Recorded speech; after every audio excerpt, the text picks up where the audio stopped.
அன்பார்ந்த பெரியோர்களே, தாய்மார்களே, 1/1/2000 முன்பு பெயர் இல்லாமல் குழந்தையின் பிறப்பு சான்றிதழ் பெற்றவர்களும் 2000 பிறகு 15 ஆண்டுகளானாலும் பெயர் இல்லாமல் குழந்தையின் பிறப்பு சான்றிதழ் பெற்றவர்களும் தற்பொழுது பெயருடன் கூடிய பிறப்பு சான்றிதழுக்கான கால அவகாசம் 31/12/2024 வரை அளிக்கப்பட்டுள்ளது.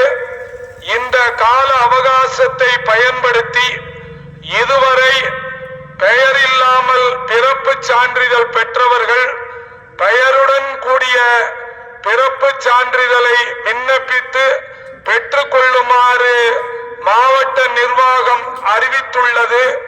ஊராட்சி பேரூராட்சியில் நடந்த பிறப்புகளுக்கு அப்பகுதியில் உள்ள சார் பதிவாளர் அலுவலகத்திலும், நகராட்சி மாநகராட்சி பகுதியில் உள்ள பிறப்புகளுக்கு நகராட்சி மற்றும் மாநகராட்சி அலுவலகத்திலும் தாமத கட்டணத்துடன் விண்ணப்பித்து பெயருடன் கூடிய பிறப்பு சான்றிதழை பெற்றுக்கொள்ளலாம் என்று மாவட்ட நிர்வாகம் அறிவித்துள்ளது. இனி வரும் காலங்களில் இம்மாதிரியான கால அவகாசம் வழங்கப்படாது. இந்த வாய்ப்பை பயன்படுத்தி கொண்டு இதுவரை பிறப்பு சான்றிதழில் பெயர் இல்லாமல் பதிவு செய்தவர்கள்